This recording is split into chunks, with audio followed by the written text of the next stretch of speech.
दोस्तों नमस्कार। आशा है कि आप अच्छे होंगे, आपका दिन खुशी से बीते। इसी के साथ हम इस वीडियो का शुभारंभ करते हैं। सबसे पहली बात यह है कि जो एक्स मुस्लिम्स के चैनल्स हैं और गैर मुस्लिमों के, हिंदुओं के और ईसाइयों के चैनल हैं, जो इस्लाम की पोल खोलते हैं, इस्लाम की सच्चाई बताते हैं कि इस तरह इनके पैगंबर एक घृणित कार्य करते थे, जो काफिलों को लूटते थे, औरतों को बाज़ारों में बेचते थे। अगर हम इसको हम अपने यूट्यूब पर लाते हैं, अपने चैनल्स पर लाते हैं, यूट्यूब के, जो कि यूट्यूब का प्लेटफार्म है, तो ये स्ट्राइक मरवाने के लिए ये मुसल्ले कहते हैं। तो मेरा ये कहना है यूट्यूब वालों से कि भाई अगर आप इसी तरह उनकी बातों में आकर स्ट्राइक देंगे, हालांकि अभी तो बहुत दिनों से स्ट्राइक दी नहीं इन लोगों ने, तो हम भी फिर यूट्यूब जितने भी इस्लामिक चैनल हैं उनको बंद करने की बात करेंगे। और कम से कम जहाँ जहाँ गैर मुस्लिमों की मेजोरिटी है वहाँ तो यूट्यूब के प्लेटफार्म को हम बंद करा ही देंगे। तो जो हम कुरान की बातें बता रहे हैं, अब मैं इनसे सारे गैर मुस्लिम चैनलों से भी ये निवेदन करना चाहता हूँ कि आप भी सारे, मैंने आज स्ट्राइक भेजी है, मैंने ईमेल भी किया है कि जितने भी ये चैनल हैं जो इस्लाम के हैं, जो इस्लाम की वायलेंट आइडियोलॉजी को प्रोपोगेट कर रहे हैं, क्योंकि इस्लाम को बताना और कुरान को बताना, उनको बताना भी एक तरह की हिंसा है, एक तरह की हेट स्पीच है दूसरे गैर मुस्लिमों के खिलाफ। तो उस पर सारे के सारे ईमेल करें। गूगल पर इनका ईमेल है, गूगल का ईमेल आपको आ जाएगा, क्योंकि यूट्यूब गूगल का ही प्लेटफार्म है। और सारे के सारे स्ट्राइक भेजें, क्योंकि सारे इस्लामिक चैनल बंद किए जाएं। ईमेल करें जरूर एक बार, और हमने आज ईमेल किया है, देखो क्या प्रतिक्रिया होती है। फिर जून से हम सारे इकट्ठे होकर पूरी दुनिया के एक्स मुस्लिम ह्यूमंस और जो ह्यूमनिटी वाले हैं और वो मुसलमान जो कि इस्लाम की बुराइयों से वाकिफ हैं और इस्लाम छोड़ना चाहते हैं, उन सब मिलकर हम एक बहुत बड़ी मुहिम यूट्यूब के खिलाफ, प्लेटफार्म के खिलाफ चलानी है कि आप तो पॉलिसी बदलो। वैसे भी यूट्यूब का जो सीईओ है नील मोहन है, हम उससे निवेदन करते हैं कि आप इस तरह के केसों को देखो और उन सारे कर्मचारियों को यूट्यूब की नौकरी से बाहर करो जो कि हमारी सच्चाई को बताने में स्ट्राइक दे रहे हैं। वरना तो कागजी कार्रवाई तो बाद की बात है, कानूनी कार्रवाई बाद की बात है, सीधा एक्शन पूरी दुनिया में लिया जाएगा। हम जून में सबसे संपर्क बना रहे हैं, ईमेल के जरिए, व्हाट्सएप के जरिए और चिट्ठियां लिख लिख कर हम संपर्क बना रहे हैं। तो आज हम जैसे कि कुरान की अल काफ की आयत नंबर 76 का तवाजुम करते हैं, 76 को देखते हैं क्या कहती है ये। काला इन सलुका अनसईम बदहा फला तुसा इबनी कद बलगता मिल लदूनी उजरा। अब ये झूठी कहानी है कुरान की। जो मोसेस है, जो यहूदियों का मोसेस है और ईसाइयों के ओल्ड टेस्टामेंट में जिसको कि मौजा कहा गया है, मोसेस कहा गया है, उसको बाइबल में मूसा के नाम, उसको कुरान में बाइबल के नाम से जाना जाता है। यानी कि मोहम्मद ने जो माल चोरी किया, वो कुरान की जो आयतें चोरी की, वो यहूदियों की धर्म पुस्तक से चोरी की। तो ये 76वीं आयत है। मूसा ने कहा, यदि मैं आपसे प्रश्न करूं किसी विषय में इसके पश्चात, तो मुझे अपने साथ ना रखें। निश्चय आप मेरी ओर से याचना को पहुंचा चुके। मूसा ने यह कहा कि यदि मैं आपसे प्रश्न करूं, ये कुरान की आयत है, तो किसी विषय पर तुम अपने साथ, निश्चय आप मेरी तरफ साथ ना रखें। यानी कि मैं क्वेश्चन नहीं करूंगा, क्योंकि इस्लाम की जो मूल कॉन्सेप्ट है वो ये है कि सवाल नहीं करना है, सारी मूर्खताओं को मानते चला जाना है, अज्ञानताओं को मानते चला जाना है, धरती को स्थिर मानना है, सूर्य को उसके चारों तरफ घूमता हुआ मानना है। ये कुरान में लिखा हुआ है भाई। अब इतना अज्ञानी अल्लाह जो दुनिया को बनाने वाला, उसको दुनिया की कायनात किस तरह चलती है पता ही नहीं है। तो ये सब नकलीपन है, ये सब नकली है। ये अल्लाह भी नकली और नबी भी नकली, क्योंकि नबी ने बोल दिया कि मुझे एक जिब्रील फरिश्ता आया और ऐसी ऐसी गुंडा गर्दी की आयतें भरी जो कि नफरत फैलाने वाली थी। 77वीं आयत क्या कहते, ये मूसा और उसका साथी था। फिर दोनों चले, जब तक कि एक गांव के वासियों के पास आए तो उनसे भोजन मांगा। उन्होंने उनका अतिथि सत्कार करने से इनकार कर दिया। वहाँ इन्होंने एक दीवार पाई जो गिरा चाहती थी, उसने उसे सीधा कर दिया। यदि आप चाहते तो इस पर परिश्रम ले लेते। दीवार गिरने वाली थी, उसको सीधा कर दिया मोजिज़ में। और ये मोहम्मद होता तो अगर वो खाना ना मानते तो कत्ल कर देता, क्योंकि मोहम्मद तो लूटता था, मोहम्मद तो काफिले लूटता था, उनका खाना लूट लेता था, उनकी फसलों का सौदा कर लेता था कि हम तुम्हें जब छोड़ेंगे जब आधी फसल हमें दोगे। और एक बार जब मोहम्मद को लूट का माल नहीं मिला तो एक सूखी मरी हुई मछली समुद्र के किनारे वहीं इनके खाई, इनकी हदीसों में है।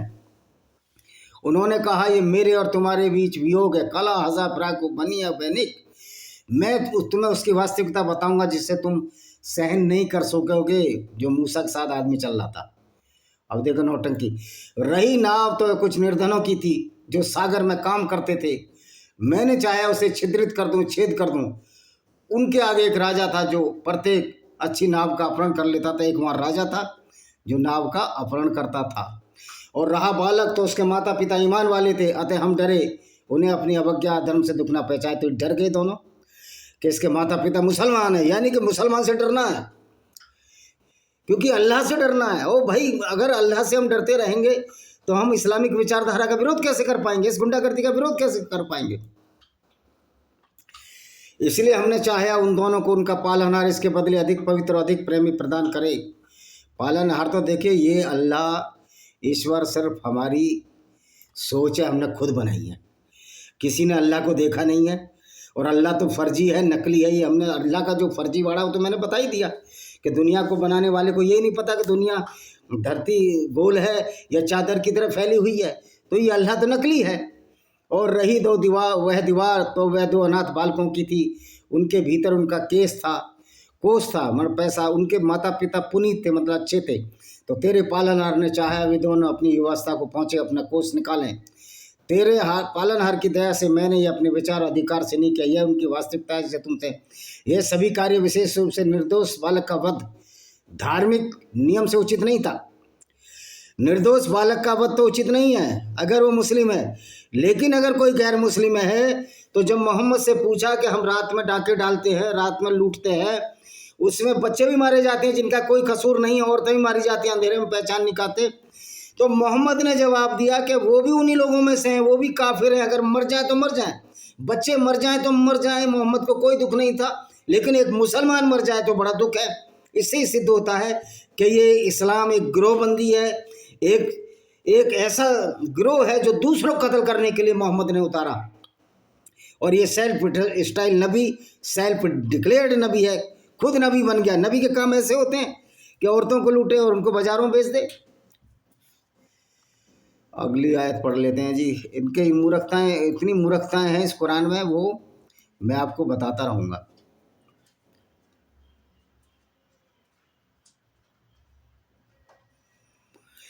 हे नबी, वे आपसे जुल्करनैन के विषय में प्रश्न करते हैं, आप कह दे मैं उनकी दशा तुम्हें पढ़कर सुना देता हूँ। अब जुल्करनैन नाम का एक इनके यहाँ पैगंबर हुआ जो एक मूर्ख था। जुल्करनैन ने बताया कि जब वो चलता चला गया तो सूरज को एक कीचड़ में छिपे पाया। तो ऐसे तो इनके वो है पैगंबर, लुटेरे पैगंबर, मूर्ख पैगंबर, अज्ञानी पैगंबर। और भाई दूसरे का जो एक बार बताइए तो जुल्करनैन कैसा है इसकी वो भी बता दूं, ये कौन है। जुल्करनैन ने आगामी आयतों में जो गुण कर्म बताए हैं उनसे विदित होता है वह सदाचारी विजेता राजा था। मौलाना अब्दुल कलाम आज़ाद के शोध के अनुसार, अब ये हमारा पहला शिक्षा मर्ती था, कितना मूर्ख था। यह वही राजा है जिसे यूनानी साइरस हिब्रू भाषा में खोरिस तथा अरब में खुसरू के नाम से जाना जाता है, जिसका शासनकाल 559 ईसा पूर्व है। वह लिखते हैं कि 1838 में साइरस की एक पत्थर की मूर्ति अस्तकर के खंडरों में मिली, जिसमें बाज के पक्षी, उसके दो पंख, उसके सिर पर भेड़ के समान दो सींग है। जुल्करनैन का मतलब होता दो सींगों वाला। अब ऐसे इनके पैगंबर और मौलाना कब, आप देखिए मुसलमान कितना भी पढ़ लिया है लेकिन मूर्खतापूर्ण बातों में यकीन करता है, क्योंकि इस्लाम में अकल का दखल नहीं है। हमने उसे धरती में प्रभुत्व प्रदान किया, उसे प्रत्येक प्रकार का साधन दिया। जुल्करनैन को, जुल्करनैन भी एक नकली था। तो वह राह के पीछे लगा, यहाँ तक कि जब सूर्यास्त के स्थान तक पहुंचा तो उसने पाया एक काली कीचड़ के स्रोत में सूर्य डूब रहा है। वहाँ एक जाति को पाया। हमने कहा जुल्करनैन तू उन्हें यातना दे अथवा उनका अच्छा व्यवहार बना। अब जुल्करनैन ने क्या पाया कि काली कीचड़ के स्रोत में डूब रहा है, जो पृथ्वी से इतना बड़ा है सूर्य है, वो कैसे कीचड़ में डूब जाएगा, सोचने वाली बात है। इसी तरह हनुमान जी भी सूरज नहीं खा सकते। ये भी मूर्खतापूर्ण बात जो पुराणों में भरी हुई है, ये वेदों में ऐसा कहीं जिक्र नहीं है। तो ये पुराण भी इसी तरह के झूठे हैं बहुत से। उसने कहा जो अत्याचार करेगा हम उसे दंड देंगे, फिर वह अपने पालनहार की ओर फेरा जाएगा और वैसे कड़ी करता कह रहा है एक बार तो हम दंड देंगे फिर अल्लाह दंड देगा। वो अल्लाह है किधर जो दंड देगा, अल्लाह तो है ही नहीं।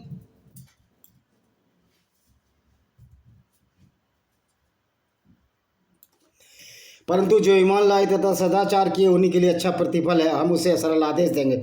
ईमान लाए यानी मुसलमान बने, और मुसलमान बन के करता क्या आदमी? गैर मुस्लिमों को कत्ल करो, क्योंकि किसी गैर मुस्लिम को कत्ल करने से उसको जन्नत स्वर्ग मिलेगी।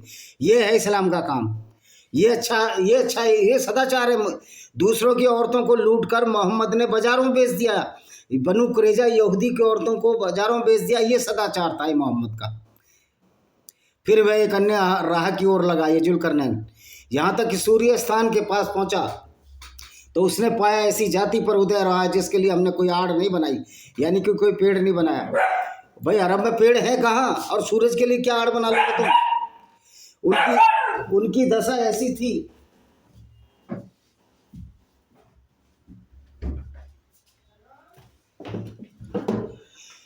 उनकी दशा ऐसी थी कि उस जुल्करनैन के पास जो कुत्ता हम उससे पूर्ण से सूचित है, वैसे जुल्करनैन एक फ्रॉड था, कुछ भी नहीं है जुल्करनैन। फिर वह एक दूसरी राह की ओर लगा। फिर जब दो पर्वतों के बीच पहुंचा तो उन दोनों की उस एक जाति को पाया जो नहीं थी समीप किसी बात को समझे, मतलब किसी बात को नहीं समझती थी, अर्थात अपनी भाषा के सिवाय कोई भाषा नहीं जानती थी। उन्होंने कहा, हे जुल्करनैन, वास्तव में याजूज और माजूज दरमियाँ एक नए कैरेक्टर हैं। याजूज और मजूज ये बदमाश हैं, ये इस्लाम की कुरान की झूठ है। यजूज मजूज है, एक दूसरे का नाम मैं भूल रहा हूँ, वो पूरी दुनिया में उपद्रव फैलाएगा। उसकी एक आंख अंगूर ऐसी लगेगी जैसे अंगूर जैसी पानी में तैरती हुई, उसका नाम भी याद आ जाएगा, मैंने उस पर भी वीडियो बनाया। तो क्या हम निर्धारित कर दें आपके लिए कुछ धन, इसलिए कि आप हमारे और उनके बीच में कोई बंद बना दें? धन निर्धारित कर दो, लूट लो भाई। इस्लाम में तो लूटने के लिए बोलते हैं, लूटो खाओ, ये तो इस्लाम की वो है। उसने कहा, जो कुछ मुझे मेरे पालनहार ने प्रदान किया है वह उत्तम है, तो तुम मेरी सहायता बल और शक्ति से करो, मैं बना दूंगा तुम्हारे और उनके मध्य एक दृढ़ भीत दीवार को बोलते, मैं भीत दीवार बना दूंगा। उसने कहा, जो कुछ मेरे पालनहार ने दिया है वह उत्तम है, और मैं बना दूँ, तुम मेरी सहायता और शक्ति से करो, मैं बना दूंगा तुम्हारे लिए एक दृढ़ भीत बना दूंगा, एक दीवार बना दूंगा। मुझे लोहे की चादरें ला दो और दोनों पर्वतों के बीच दीवार तैयार कर दिया। अब दोनों पर्वतों के बीच कोई दीवार तैयार हो सकती है? तो कहा, आग देखाओ, यहाँ तक कि उस दीवार को आग के समान लाल कर दिया। तो कहा, मेरे पास लाओ, इस पर पिघला हुआ तांबा डाल दूं। अब देखिए इस तरह की मूर्खताएं लिखी हुई हैं। फिर वे उस पर चढ़ नहीं सकते थे, न कोई सेंध लगा सकते थे। जुल्करनैन ने कहा, यह मेरे पालनहार की दया है। जब मेरे पालनहार का वचन आएगा तो वैसे खंड खंड कर देगा, और यह मेरे पालनहार का। अब ये बताओ, पालनहार ने जब दीवार बना दी तो उसको खंड खंड क्यों करेगा? मूर्ख है क्या? बिल्कुल, इस्लाम का अल्लाह उतना ही मूर्ख है जितना औरंगजेब मूर्ख था, और राम पुनियानी जितना मूर्ख है। जो ये कहता है कि औरंगजेब ने मंदिर भी बनवाए थे, तो क्या पागल था औरंगजेब? विक्षिप्त था, पहले मंदिर तोड़वाता फिर मंदिर बनवाता था। और फिर मंदिर बनवाने का तो कुरान में साफ साफ मना है कि मूर्ति पूजकों के तो पूजा स्थलों को तोड़ दो। फिर ये झूठ क्यों गढ़ा गया? औरंगजेब एक कट्टर राक्षसी प्रवृत्ति का मुसलमान था, वो ऐसी बात कर ही नहीं सकता था।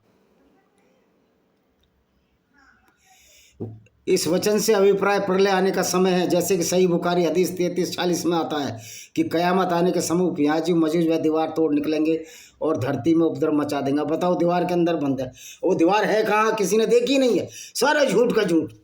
और हम छोड़ देंगे उस दिन लोगों को एक दूसरे से लहरें लेते हुए, और नरसिंगा में फूंक दिया जाएगा, और यूँ नरसिंगा नहीं होता, सिंह का बना होता, फूंक दिया जाएगा। मतलब मूर्खतापूर्ण बातें। और हम सामने कर देंगे उस दिन नरक को काफिरों के समक्ष, वे अर्दना जहनुमा योम इजील लिल काफिरना अर्दा मतलब समय। उस दिन हम अर्दना जहनुम को योम इजील लिल काफिर उनके सामने कर देंगे, समक्ष कर देंगे। यानी कि इस्लाम कितनी नफरत फैलाता है।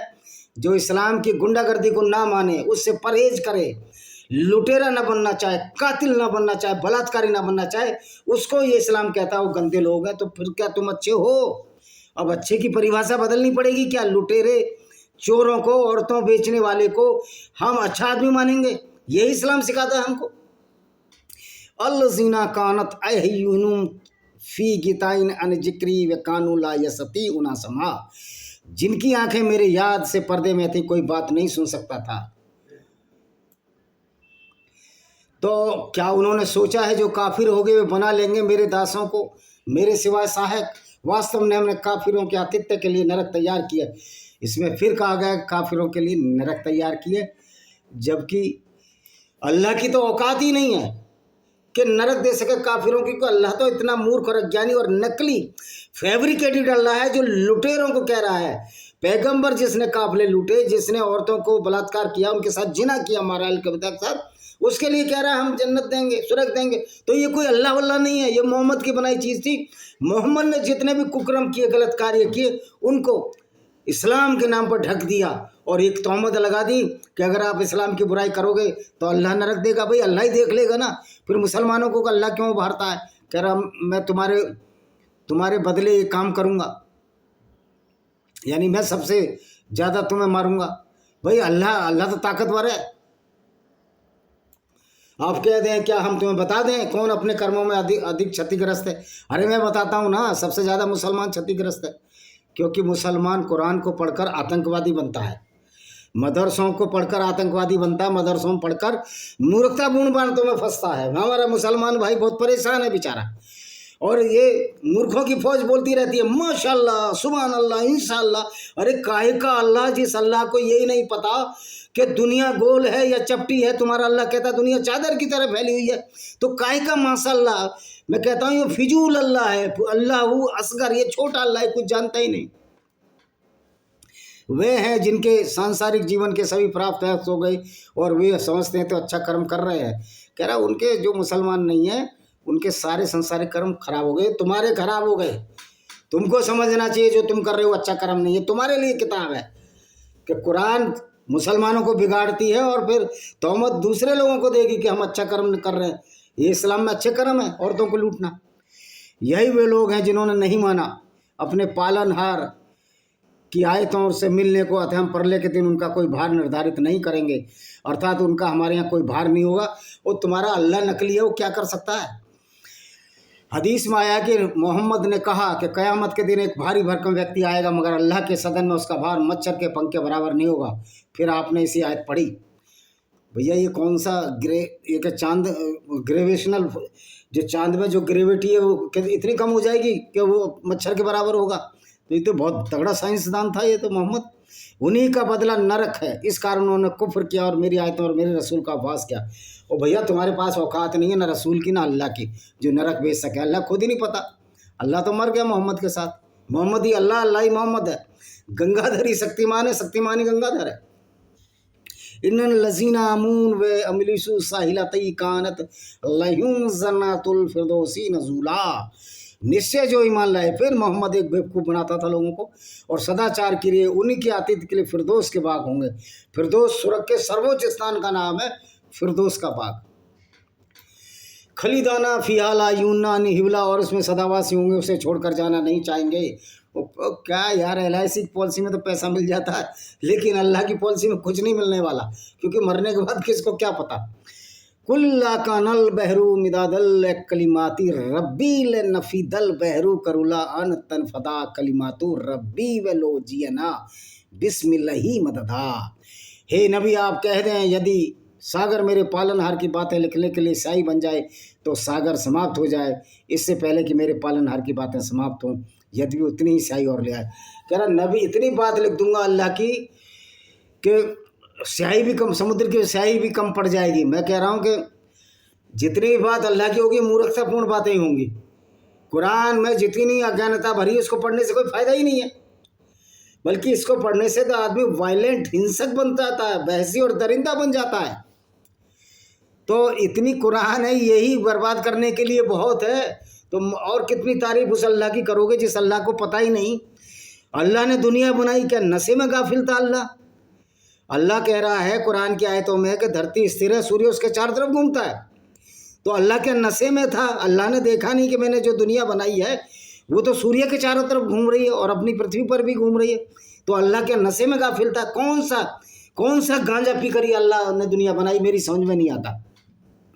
कुल इन्नमा अना बसरुम मिस्कुलुम यूहा इलैया नमा इलाहुकुम इलाहु वाहिद फमन काना यरजू लिखा है रब्बही फल यमल अमलन सालिह वाला युशरिक बी इबादती रब्बही आयदा। आप कह दें मैं तो एक मनुष्य जैसा हूँ, ये अल्लाह का आदेश है और अल्लाह है नहीं दुनिया में। अल्लाह मोहम्मद का ही बना हुआ है, यानी मोहम्मद अपनी आयतें खुद ही बुला रहा है अल्लाह के नाम से। कितनी मूर्खता भरी पड़ी है। और मेरी ओर प्रकाशना वही की जाती है, यानी कि जो किताब है कि तुम्हारा पूज्य बस एक ही पूज्य। और अल्लाह पे मशीन ही नहीं थी प्रिंटिंग, आयतें भेजता रहा, कभी चमड़ी के अड्डे पर, कभी किस पर लिखते रहे, और फिर आयतों में बदलाव भी कर दिया। और उस्मान ने सारी कुरानें पुरानी जला दी। और बर्गिमगाम की कहते हैं ओरिजिनल कुरान है तो बहुत थोड़ी सी, उसमें 3 आयतें, 3 चैप्टर हैं। अतः जो अपने पालनहार से मिलने का आशा रखता है उसे चाहिए सदाचार करें, साजी ने बनाए। ओ हमें ऐसे मूर्ख और अज्ञानी अल्लाह से नहीं मिलना। हालांकि अल्लाह ये है ही नहीं, काल्पनिक, और हम ऐसे मूर्ख अज्ञानी और ऐसे अल्लाह से नहीं मिलना जो लोगों को बैसी और दरिंदा बनाता है, जो ऐसा पैगंबर भेजता है जिसने काफिले लूट लिए, जिसने यहूदी बनु कुरैजा की औरतों को बाजारों में बेच दिया। सीरत रसूल इब्ने इसाक में 400 नंबर 465 पेज पर अध्याय 83 में साफ लिखा है कि मोहम्मद ने, जो अल्लाह का, मोहम्मद का जो अल्लाह था, हमारा कोई अल्लाह वल्लाह नहीं है, ऐसे अल्लाह को हम ठुल्ला मानते हैं, उस अल्लाह ने बनु कुरैजा की औरतें मोहम्मद से बिकवा दी। ऐसा पैगंबर भेजा। ये अकेला लास्ट ऐसा पैगंबर था इस्लाम का जो कत्ल भी करता था, जो काफिले भी लूटता था और लोगों को मार भी देता था और धोखे से भी मरवाता था, जैसे काब बिन असराब को मरवाया। एक औरत को दो ऊँटों को बांध दिए, उसके दोनों पैर एक तरफ उम्म किरफा, और उसको दोनों ऊँटों को विपरीत दिशा में उसका शरीर 2 टुकड़ों में काट दिया और फिर सिर भी कटवा दिया। जो औरतों का कातिल था, उसकी मोहम्मद की विचारधारा की वजह से हिंदू, यहूदी, पारसी और सौ के पर साथ बलात्कार हुआ। अल्लाह न है ऐसे अल्लाह पर, ऐसे अल्लाह की इज्जत करने वालों पर जो आज कहते हैं कि इस्लाम शांति का धर्म है। लानत है ऐसे गैर मुस्लिमों पर जो आज भी इस वैसी और दरिंद की विचारधारा को इंसानियत की तरफ मानते हैं। लानत है। और अगर मैं गलत बोल रहा हूँ तो 1-1 करोड़ रुपया रख दो, आमने सामने बहस करेंगे, हम साबित कर देंगे ये असली अल्लाह भी नहीं, अल्लाह भी नकली, और मोहम्मद सेल्फ स्टाइल स्वयं घोषित नबी है। ये झूठ का पैमाना है जो कुरान में लिखा हुआ है। इस तरह 18वां जो अध्याय था सूरह अल-काफ की, हमने 76 से 110 आयतें पढ़ी। इस किताब को जरूर पढ़िए। अगर इस्लाम की पोल खोलनी है तो विनेमस बैंक्स ऑफ कोबरा भाई विजय कुमार पाल, और बहुत सारी किताबें मेरी। इसी के साथ मैं इस वीडियो को विराम देता हूँ। वंदे मातरम, जय हिंद, आपका दिन शुभ हो।